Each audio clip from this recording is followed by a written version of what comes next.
Holy shit, it's the lost replay between Jak and Neblime. That's right, if you guys missed this series, I'll leave a link to it in the description. But this game apparently was just played on a different version, and that's why it broke for me. And Neblime said that it worked. And then I tested it by smash fast forwarding to a point that obviously had been broken previously, and it worked. So let's get into it, boys. We are on Sideshow, and this is Jakulangski in the top left versus Neblime in the bottom right. It's ZVZ.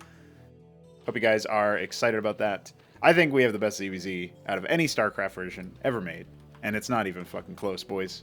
That's how good Cosmonarchy is. What is Cosmonarchy? Cosmonarchy is the future of the RTS. No, it's also, in addition to that, it's also a very ambitious project made within Starcraft 1. A prototype of what is to come from our eventual RTS titles in the future. And, you know, I think that's cool. I think that's pretty neat. We've got a lot of changes made. We've got a growing community of players who are experiencing it, learning it, practicing it, playing nonstop. There's way too many matches for me to cast. There's way too many for one man to keep up with, but there's so many games being played. So, pretty cool stuff there. We have a very interesting strategy here for Jak. He was harvesting Vespene straight from the source, as you saw earlier, and he has chosen to go for a fast Ovaleth. So what was formerly the Overlord is now available, it's still available straight from the larva from the word go. But the reason why he went for the Kagrant here is that his Ovaleth can actually load that up. It turns around and goes ahead and does that. So this is, I think we called this the Degen Zerg strategy. So he's going to go ahead and unload it because it can be unloaded and dropped there. And he's going to use this as an opportunity to build up static defense. Looks like a second one might be coming as well, which is a little peculiar. We have... okay, and then on Neblime's side, he's gone for Hatch into Pool. So Hatch on the ramp makes a lot of sense for Cosmonarchy specifically because you don't need to transfer workers to a new base until a little bit later on in the game. Your workers are 100% efficient at a rate of 2 workers per mineral field. Once you hit 2 workers per mineral field, the third worker is not going to be 100% efficient. You're going to get diminishing returns at that point. So in this case, we've got 8 mineral fields in the base. So you know to think, okay, when I have 16 workers mining minerals, my 17th worker will be more efficient at my next base. That's a easy way to think about it. Now, unfortunately for Neblime, he's not going to have 17 workers anytime soon, thanks to that worker death in the middle. And the Ovaleth, since it was made for the degen strat of moving the static defense over, is going to be used as a scout. So I can see this being a pretty, interesting and meta option for a build order. I do think that there are some weaknesses to it. If you suspect your enemy is going to go for it, and you go for a pool before hatch, which you might decide to do anyway for some other reasons, just because you want to be aggressive, you can get, units, especially Zephyr Cores, the new Zergling. You can put those out across the map way faster than the double Circuit can come online. So that's just one thing to be worried about. And actually, Jak has gone for an even greedier follow-up where he's going to go for Den instead of Pool. So the dynamic of being able to make 3 different tech nodes at the start of the game without needing, you don't need a Pool to make a Den, and you don't need a Den to make a Shroud. And I do like this little move here from Neblime. He's put his Den off to the side, and the Ovaleth is not even going to scout it, like, at least not immediately. Maybe it'll... I think it'll just barely have the vision range now, so... Yeah, he's going to see it now. But that was cute, it kind of hit it off to the side, and in a way that maybe you wouldn't fly over it, right? So Neblime's trying. He gave it a shot. We even have a Larvosk, so I'll talk about that in a second. But yeah, the idea of, in StarCraft 1, right, you have... You make your pool, and that enables your den, but it also enables your lair. And your lair is your, centralized tech node structure that unlocks Tier 2. And then you make the Queen's Nest, and then you can make the Hive, and the Hive is on what unlocks Tier 3. And so for StarCraft 2 players, this is like Infestation Pit is what is the Queen's Nest equivalent. But you still need the pool for the Hive, right? Or for the lair, rather. So anyway, I'm bringing all this stuff up because to contrast it with Cosmonarchy, you just have Pool, Den, Shroud, which is a new structure. You've got all 3 of those tech nodes available from the word go. So you don't need to build one before the other. Just like Terran doesn't need to build a barracks before a factory, they can build a stockade, they can build a fulcrum, or they can build a star pad, all as their first structure if they want to, for their first production. The Larvosk is another wrinkle. So it costs a lot of Vespene, but it is much more mineral efficient in order to produce larvae in the same rate as the Hatchross. So these two are identical in terms of their larva spawn rate.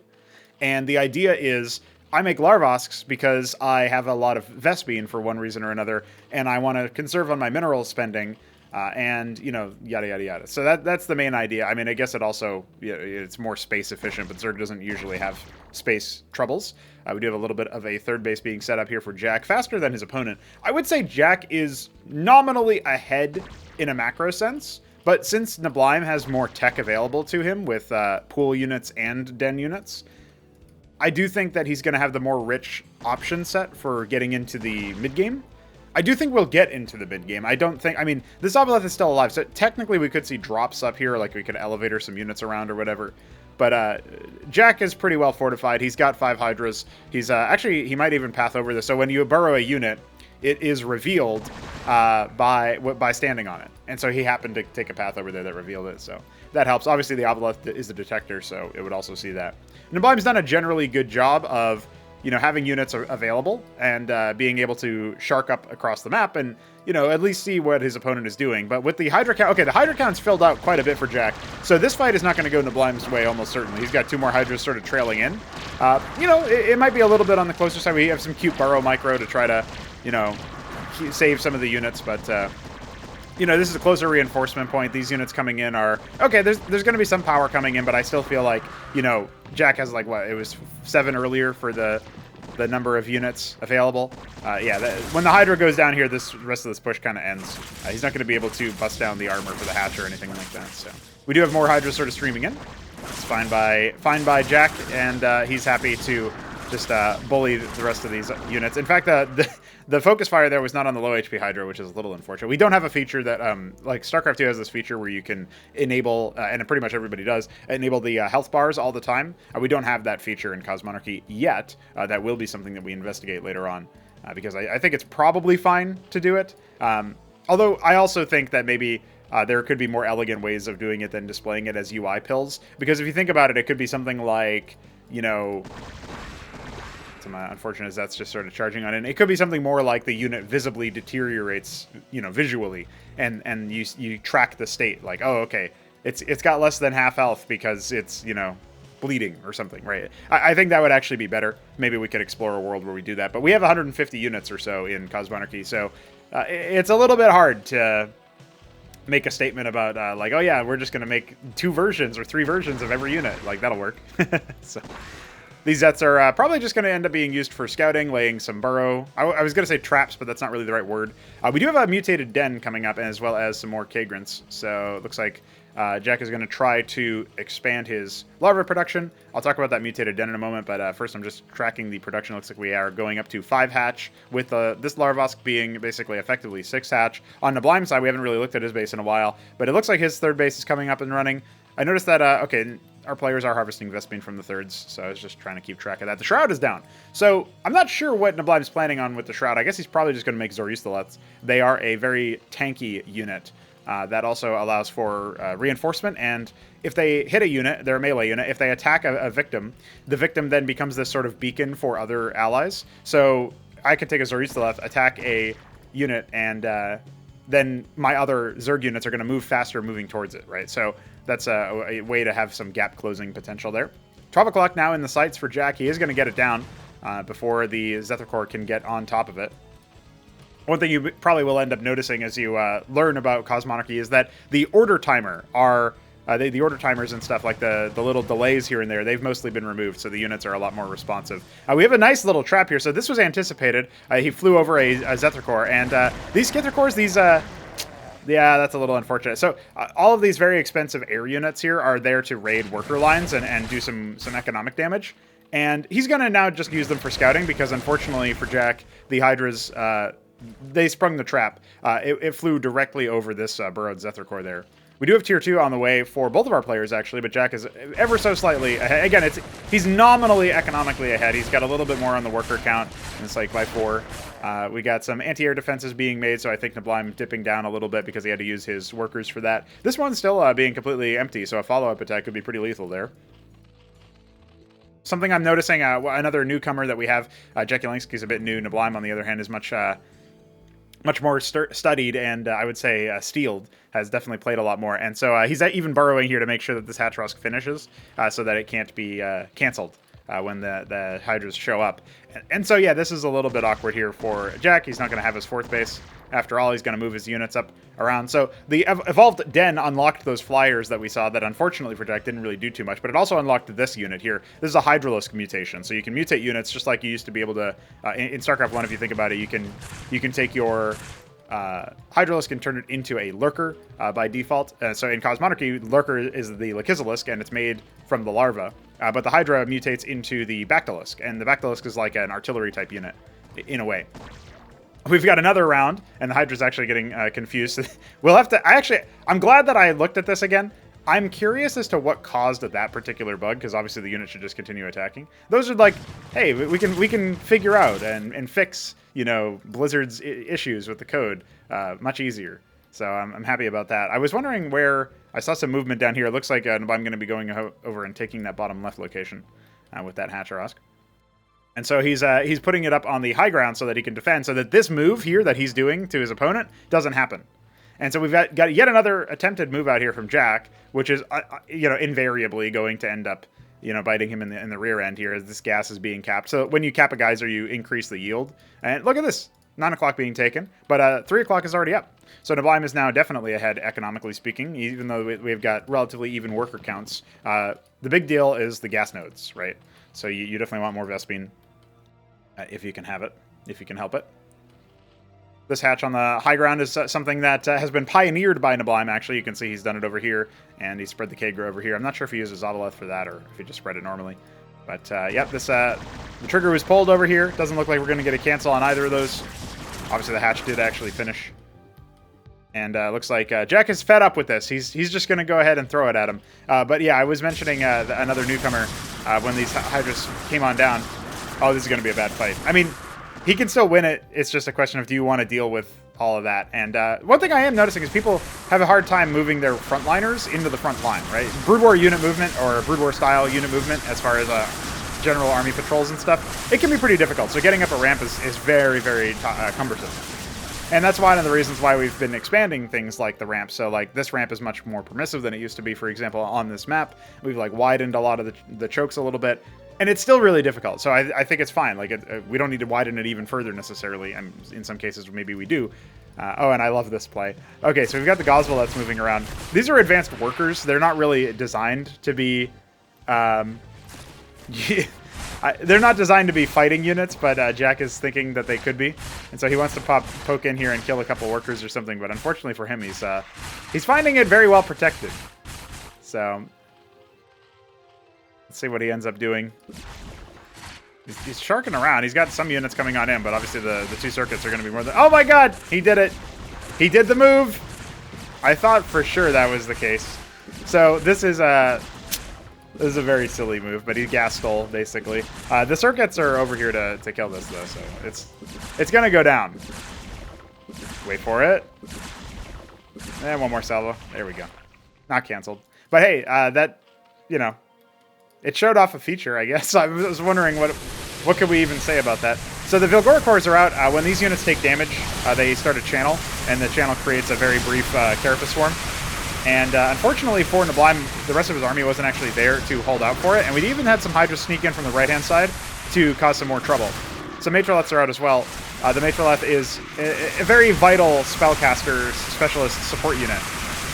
It left behind that little modified egg, and that egg is actually a Vilgaleth, and the Vilgaleth basically takes corpses nearby and turns them into brood spawn. We have a Goswell coming down over here. I'm not sure for what purpose. And a little bit of a scuffle out here on the front line. So hemorrhaging some of his frontline units, actually, so the melee army is going to be a little bit, you know, besieged. We do have the Hacharosk going down on that side as well, and it looks like Neblime was thinking about...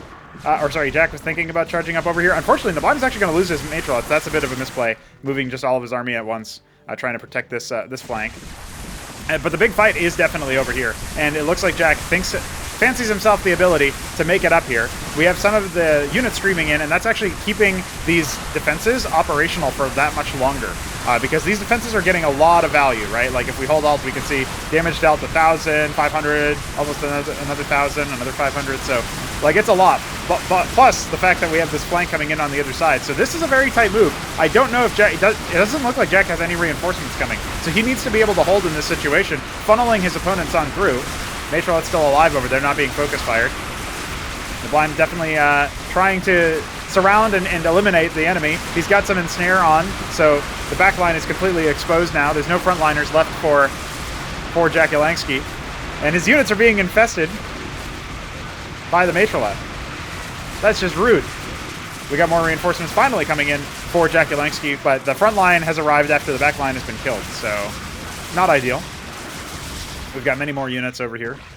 Now, what else is cycling down, right? Like, we look at the production tab, we see a Shroud finally coming. We see Matroleths here for Jakulangski. We see some Convolusks, which are the sort of crab-looking things that fire off and produce some nice brood spawn on the enemy units. But right now it's just Hydra Matroleth, and you know that can be a surprisingly scalable composition. But oh, I love the sharking backwards. The Matroleth's actually trying to infest each other. Now that's a cute move. Okay, now where are we in this situation? We have an Iroleth mutating. I guess that means that Neblime might be thinking about going for... Oh no, his Iroleth might end up dying. Yep. And away it goes. It's not going to get away. No, he didn't infest it. I thought for sure he was just going to infest it. Bunch of Zets charged up to top right. Okay, where are we? Let's reset. It's 12 o'clock, not being harvested from just yet. Jack has hit the sauce a bit too hard on the attacks. He does have an Alcag Eteth coming, so there's at least that. And what else do we have? This defense holding here is a huge deal for Neblime. He is also going to be putting down some anti-surface on the other side of this area because maybe he can attack some of these units that are on the other side.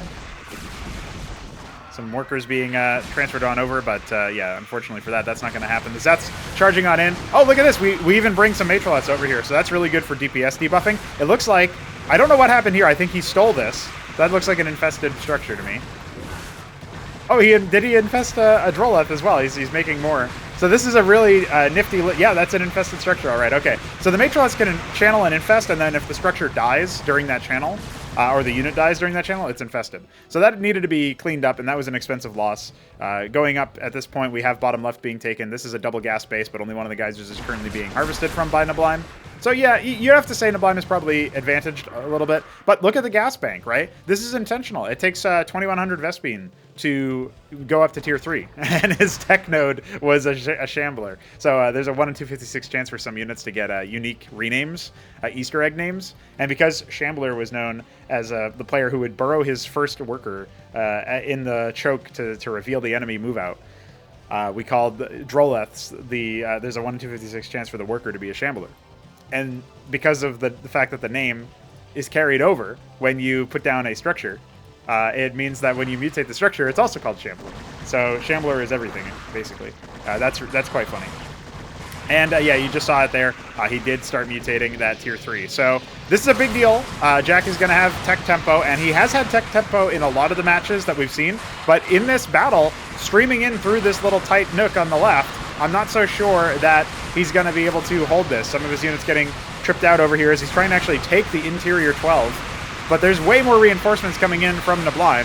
He's got some units getting caught up on that side as well. Maybe he can try to make a last stand over there, but his Matroleths are also falling. And this bridge over here, oh man, imagine if you had some crowd control, some Lakizelisks or something. I would love to see some action over there, but this writhing morass that we have in the middle of the map seems like it's going to be good enough to shut down this base from being taken.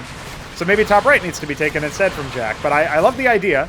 I certainly love the idea. Now interior 6 being taken for Neblime, so bottom middle, if you want to call it that. Not a bad idea, since, you know, you've just shut down your opponent's attempt at taking the other ones. Now when tier 3 finishes, we might see a very different look, because that can be a very enormous power spike for Zerg. Got some more units sort of trying on through. I love the ensnaring brood aura on the Matroleth being used to pin down a lot of these forces, but how are you possibly going to go through this tiny little ramp, this tiny little bridge rather? You want to go through this bigger one, right? You can even see Neblime sharking around in anticipation of that, because like if you start to go through this, it's just a death sentence. All right, the dust settles. What are we going to see all the resources spent on? We do have gas swiftly rising for Neblime. He spends a lot of his minerals on just Zethar cores. Good to have. He's got a lot of them over here as well. Definitely could start moving up towards that 12 o'clock position. Another attempted push here. Tier 3 nearly complete for Jack, and that's basically as Tier 3 starts for Neblime, just to give you an idea of what's happening here for the tempo. So that base is not canceled. A little unfortunate. We got some Kagalisks out as well. And what are we going to see? With this finishing now, Jack just had it selected. Oh, he's going to go straight into the Mutath. Okay, interesting. I think so. He's going to be going for Sovrelets here probably. But his 12 o'clock is under attack. He really needs to hold on to this gas income because he is behind economically. He never took the top right. Top right's now being taken by Neblime, and Neblime already has bottom left, and he has the interior middle. So that is really looking rough for Jack. He's going to need to see if he can get this operational and online. He needs to come back.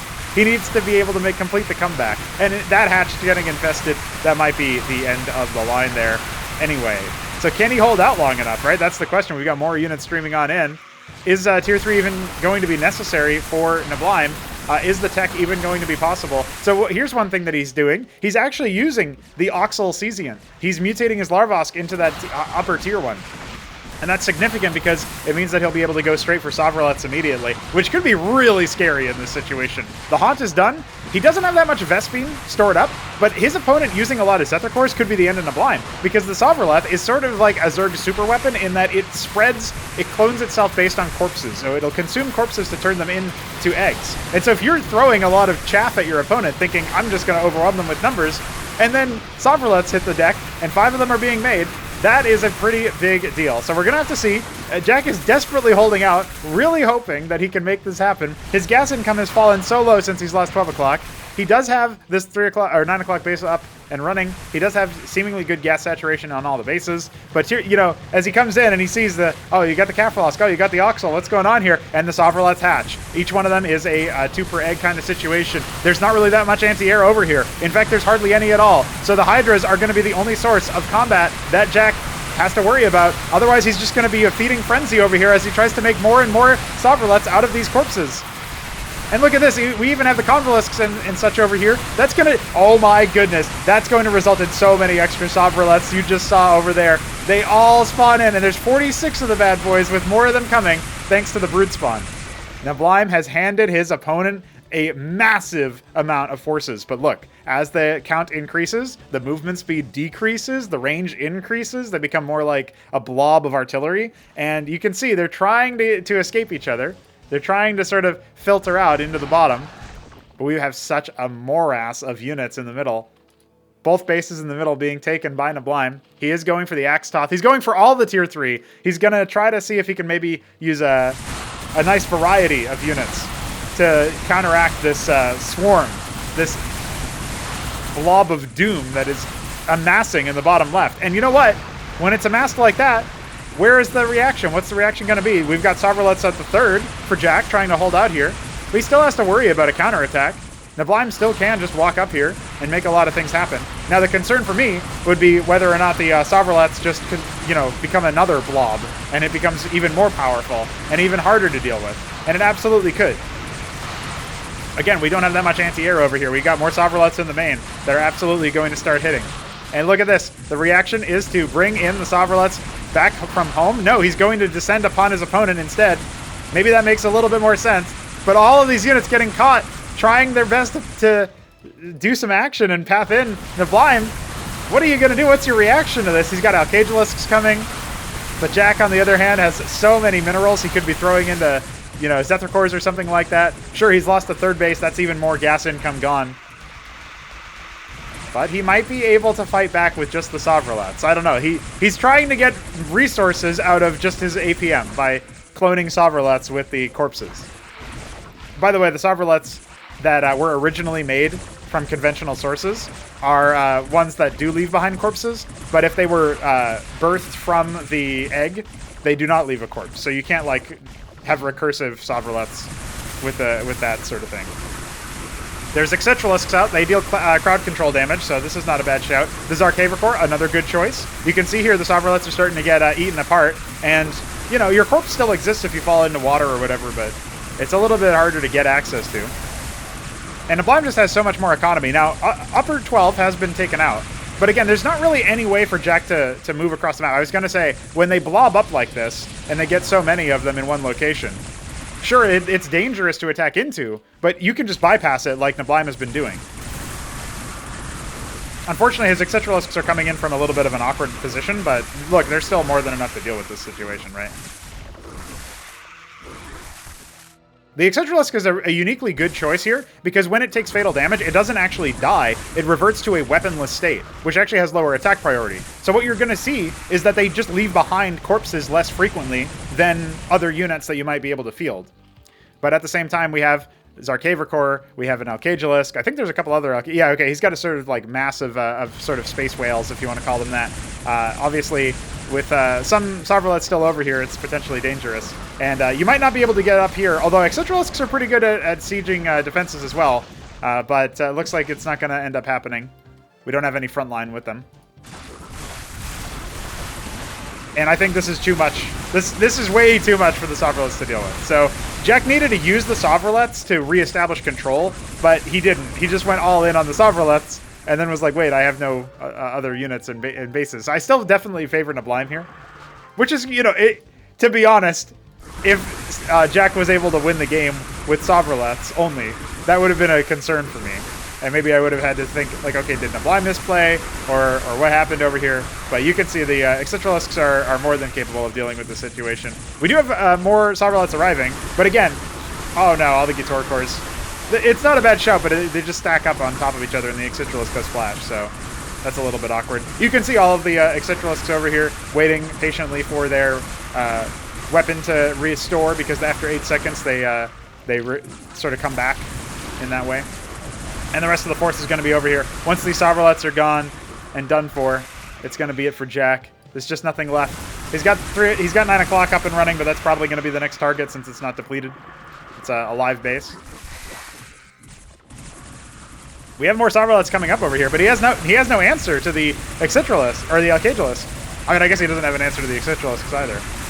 We've got Ultra Cores coming, more Topicores coming, but I don't think they'll be needed exactly.